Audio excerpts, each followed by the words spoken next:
జానపద సాహిత్యం అనేటువంటి అంశాన్ని మనము ఈ వీడియోలో తెలుసుకుంటాం. మరి ఈ జానపద సాహిత్యం అనేటువంటిది స్కూల్ అసిస్టెంట్ సిలబస్లో ఎన్నో చాప్టరు, అదేవిధంగా గురుకుల సిలబస్లో ఎన్నో చాప్టర్ విషయానికి వచ్చినట్లయితే స్కూల్ అసిస్టెంట్ సిలబస్లో 4వ చాప్టర్ జానపద సాహిత్యం, గురుకుల తెలుగు సిలబస్లో ఎన్నో చాప్టర్ అని అంటే 8వ చాప్టరు. అంటే ఇక్కడ జానపద సాహిత్యము, జానపద విజ్ఞానానికి సంబంధించినటువంటి ఈ అంశం మీద దాదాపుగా ఎన్ని ప్రశ్నలు రావడానికి అవకాశం ఉంది అని అంటే 5 లేదా 6 ప్రశ్నలు రావడానికి అవకాశం ఉన్నది. ఈ జానపద సాహిత్యం అనేటువంటిది తెలుగు సాహిత్యానికి సంబంధించి ఏ పోటీ పరీక్షలోనైనా కానీ 5 లేదా 6 ప్రశ్నలు అనేటువంటివి వస్తున్నాయి. మరి ఈ జానపదులు అంటే ఎవరు? పల్లెల్లో నివసించేటువంటి ప్రజలు. ఈ పల్లెల్లో నివసించేటువంటి ప్రజల యొక్క సాహిత్యానికి సంబంధించి, పల్లెల్లో నివసించేటువంటి ప్రజల యొక్క నాలెడ్జ్, విజ్ఞానానికి సంబంధించినటువంటి సమాచారాన్ని మనము ఈ టాపిక్లో అంటే ఈ వీడియోలో తెలుసుకుంటాము. దానితో పాటు జానపద సాహిత్యంలో కృషి చేసినటువంటి వ్యక్తుల యొక్క సమాచారము, వాళ్ళ యొక్క రచనలు, వాళ్ళ యొక్క సాహిత్య సేవ, వాటన్నిటి గురించి మనము ఈ టాపిక్లో తెలుసుకుంటామండి. ఓకేలోకి వద్దాం. మరి జానపద సాహిత్యానికి సంబంధించి చూసినట్లయితే అసలు ఈ జానపదులు అంటే ఎవరు? జానపదులు అంటే ఎవరు? పల్లెల్లో నివసించేటువంటి ప్రజలు అంటే పల్లె ప్రజలు అని అర్థం. మరి జానపద అని అంటున్నాం కదా. ఈ జానపద అనేటువంటి టాపిక్ను చూసినట్లయితే, అసలు ఈ వర్డ్ చూసినట్లయితే జానపదము అంటే ఏంటి, జానపదులు అంటే ఎవరు, జానపదాలు అంటే ఏంటి, ఈ మూడింటి యొక్క తేడాను మనము తెలుసుకోవాలి. జానపదము అంటే పల్లె లేదా గ్రామము అని అర్థం. జానపదము అంటే పల్లె లేదా గ్రామము అని అర్థం. జానపదులు అంటే పల్లెల్లో నివసించేటువంటి ప్రజలు అంటే పల్లె ప్రజలు అని అర్థం. పల్లె ప్రజలు. మరి జానపదాలు అని అంటే ఏంటి? పల్లెల్లో నివసించేటువంటి పల్లె ప్రజల యొక్క పదాలు అంటే పల్లెల్లో నివసించేటువంటి వాళ్ళ యొక్క పదాలు. ఈ మూడింటికి ఉన్నటువంటి తేడా ఇది. మరి జానపదము అంటే పల్లె లేదా గ్రామం, జానపదులు అంటే పల్లె ప్రజలు, జానపదాలు అంటే పల్లె ప్రజలు ఉపయోగించేటువంటి పదాలు. మరి ఈ జానపదము అనేటువంటి దానికి మొదట్లో ఏ అర్థంలో వాడేవాళ్ళు అని అంటే గ్రామీణులు అనేటువంటి అర్థంలో వాడేవారు. గ్రామీణులు అనేటువంటి అర్థంలో ఇవి వాడేటువంటి వాళ్ళు. మరి ఈ జానపదాలకు సంబంధించి ప్రాచీన గ్రంథాలలో ఏమైనా ప్రస్తావన ఉన్నదా? ప్రాచీన గ్రంథాలలో ఏ గ్రంథాలలో ఈ జానపదం అనేటువంటి పదాన్ని వాడము జరిగింది అనేటువంటి చూసినట్లయితే మొట్టమొదటగా అమరకోశుడు అనేటువంటి ఆయన జానపదం అనేటువంటి దాన్ని అమర కోశం అంటే అమరకోశుడు కాదండి, ఇక్కడ అమరసింహుడు అనేటువంటి వ్యక్తి అమరకోశం అనేటువంటి అంటే ఇక్కడ అమరకోశాన్ని రాసిండు కాబట్టి అమరకోశుడు అనేటువంటి అంటాం, కానీ అది కాదు. కానీ ఇక్కడ అమరసింహుడు అనేటువంటి ఆయన అమరకోశం అనేటువంటి గ్రంథంలో జానపదం అనేటువంటి పదాన్ని గ్రామీణులు అనేటువంటి అర్థంలో వాడడం జరిగింది. నెక్స్ట్ వేదవ్యాసుడు, వ్యాసుడు. ఈ వ్యాసుడు మహాభారతంలో అంటే వ్యాస మహాభారతం అని అంటే ఇక్కడ చూడండి, వ్యాస మహాభారతం అని అంటే ఇది సంస్కృత మహాభారతంలో ఈ జానపదం అనేటువంటి పదాన్ని గ్రామీణులు అనేటువంటి అర్థంలో వాడము జరిగింది. అదేవిధంగా కాళిదాసు మేఘ సందేశంలో వాడాడు, మేఘ సందేశంలో కాళిదాసు. అదేవిధంగా ఎర్రన అరణ్య పర్వంలో వాడాడు. ఎర్రన అరణ్య పర్వంలో ఏమని వాడాడంటే జానపదుల్ పురీజనులు సంతసంబునా, జానపదుల్ పురీజనుల్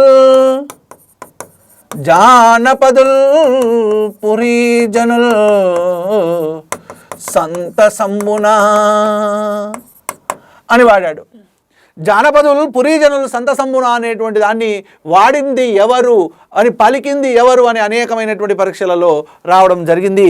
ఎర్రన ఎక్కడ వాడాడు అని అంటే తన అరణ్య పర్వ శేషభాగంలో వాడము జరిగింది.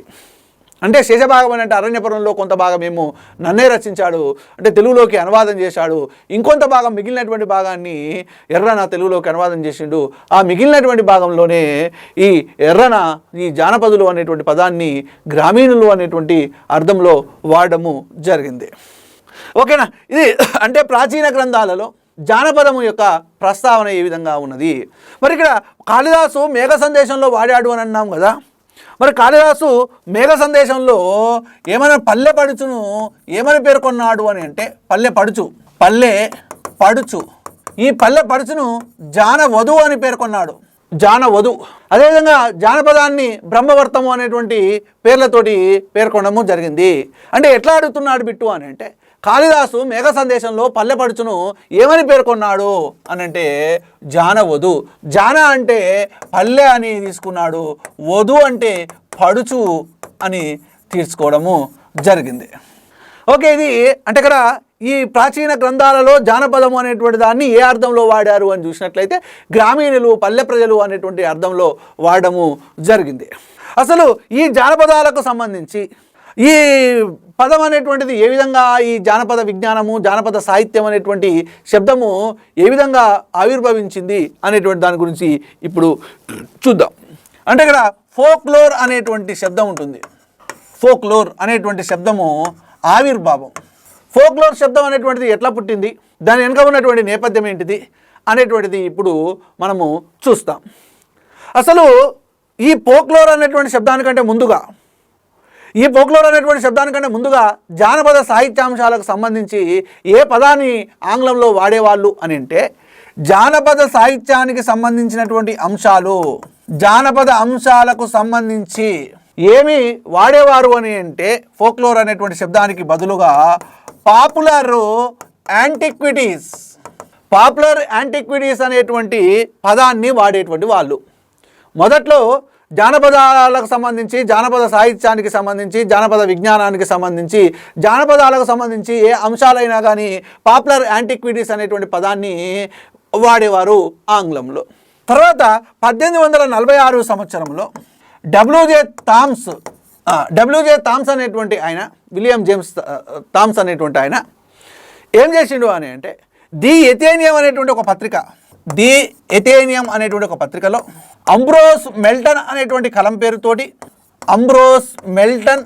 ఒక కలం పేరుతోటి పాపులర్ యాంటిక్విటీస్ అనేటువంటి పదానికి బదులుగా ఏ పదాన్ని వాడాడు అని అంటే ఫోక్లోర్ అనేటువంటి శబ్దాన్ని వాడడం జరిగింది. మొట్టమొదటిగా జానపద సాహిత్యానికి సంబంధించి, జానపద నిరుక్తమైనటువంటి అంశాలకు సంబంధించి ఏ పదాన్ని వాడేవారు? పాపులర్ యాంటిక్విటీస్ అనేటువంటి పదాన్ని వాడారు. కానీ 1846 సంవత్సరంలో డబ్ల్యూజే థామ్స్ అనేటువంటి ఆయన ది ఎథేనియం అనేటువంటి పత్రికలో అంబ్రోస్ మెల్టన్ అనేటువంటి కలం పేరుతోటి పాపులర్ యాంటిక్విటీస్ అనేటువంటి పదానికి బదులుగా ఏ పదాన్ని వాడాడు అని అంటే ఫోక్లోర్ అనేటువంటి పదాన్ని వాడడం జరిగింది. ఈ ఫోక్లోర్ అనేటువంటి పదము ఓక్లోర్ అనేటువంటి జర్మనీ భాషా పదం నుంచి ఉద్భవించింది. ఫోక్లోర్ అనేటువంటి ఆంగ్ల పదము ఓక్లోర్ అనేటువంటి జర్మన్ భాషా పదం నుంచి ఉద్భవించింది. అసలు మరి ఫోక్లోర్ అంటే ఏంటి అని చూసినట్లయితే ఫోక్లోర్ అని అంటే ఫోక్ అనేటువంటి పదం చూసినట్లయితే అన్లెటర్డ్ అని ఇంగ్లీష్లో అర్థం ఇవ్వడం జరిగింది. అన్లెటర్డ్. నెక్స్ట్ లోర్ అని అంటే ఏమని ఇచ్చినారంటే నాలెడ్జ్ అని ఇచ్చిండు. ఇక్కడ అన్లెటర్డ్ పెజెంట్రీ అన్నాడు. రైట్. ఫోక్ అని అంటే ఇంగ్లీష్లో ఏమని అర్థం ఇచ్చిండారంటే అన్లెటర్డ్ పెజెంట్రీ అంటే తెలుగులో ఏంది అని అంటే నిరక్షరాస్యులైన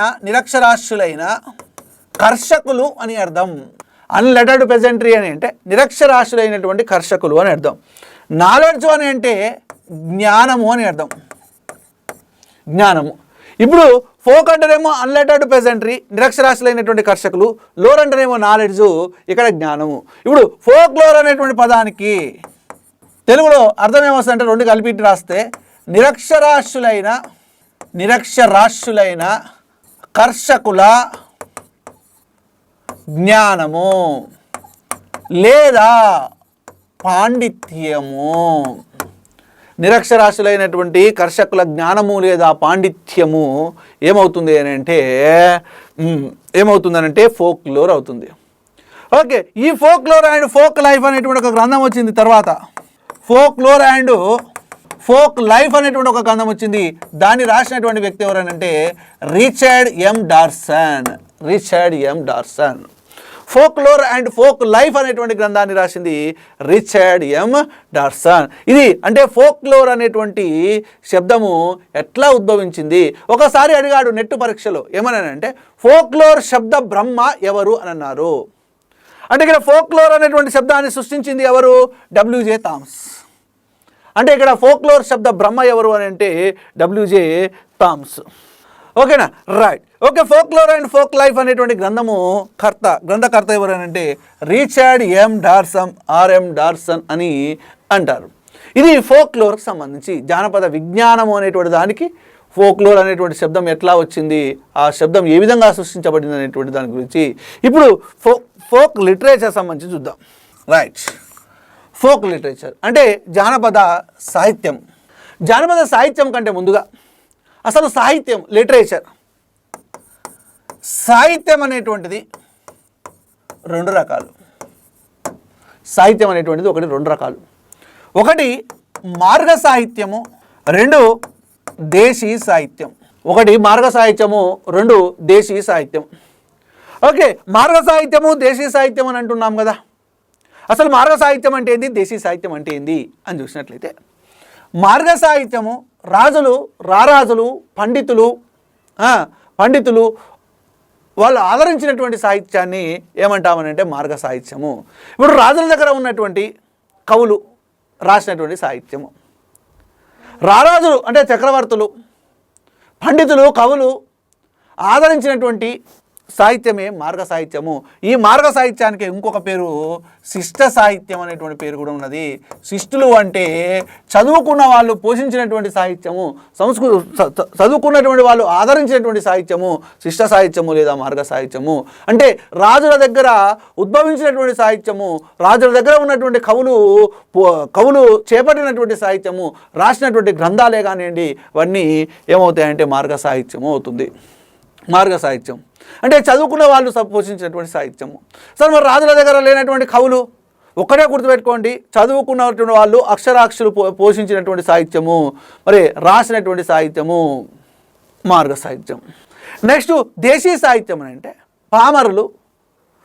పామరులు, నిరక్షరాస్యులు, చదువుకోనటువంటి వాళ్ళు చేపట్టినటువంటి సాహిత్యమే దేశీ సాహిత్యము. ఈ దేశీ సాహిత్యానికి ఇంకొక పేరు ఏం పేరు అని అంటే జానపద సాహిత్యము. ఈ దేశీ సాహిత్యానికి ఇంకొక పేరు ఏంటి అని అంటే జానపద సాహిత్యము. ఓకే, మార్గ సాహిత్యం అంటే శిష్ట సాహిత్యం. అంటే రాజులు, రారాజులు పోషించినటువంటి సాహిత్యము మార్గ సాహిత్యం. నెక్స్ట్ ఇప్పుడు నేను ఒక ప్రశ్న అడుగుతాను, అది మార్గ సాహిత్యమో దేశీ సాహిత్యమో మీరు గమనించాలి.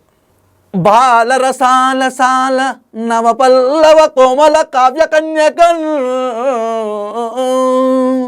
ఊలలకిచ్చి ఆ పడుపు కోడు భుజించుట కంటే సత్కవుల్ హాలికులనైననేమి అని అన్నాడు పోతన. మరి ఇది మార్గ సాహిత్యం అవుతుందా, దేశీ సాహిత్యం అవుతుందా అని అంటే మరి పోతన అక్షరాస్యుడు కాబట్టి ఆయన రాసినటువంటి సాహిత్యం కాబట్టి అది మార్గ సాహిత్యం కిందికే వస్తుంది. అట్లా కాదు, ఇంకొకటి చెప్తాను. మదన సుందారి అలిగి కూసున్నది అరుగుల్ల మీద మదన సుందారి నారే నన్నారే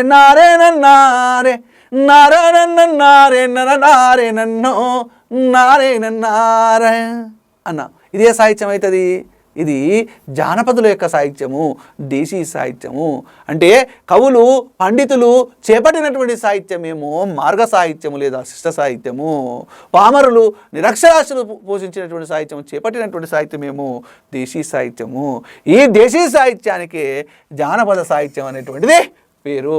ఈ జానపద సాహిత్యము మరి ఎన్ని రకాలుగా వివరించబడింది, జానపద సాహిత్యానికి ఉన్నటువంటి పేర్లు ఏమిటివి అనేటువంటిది మనము తర్వాత వీడియోలో చూస్తాం. జానపద సాహిత్యానికి ఉన్నటువంటి పేర్లు, జానపద సాహిత్యం యొక్క విభజన అనేటువంటిది మనము తర్వాత వీడియోలో చూస్తాం. ఓకే.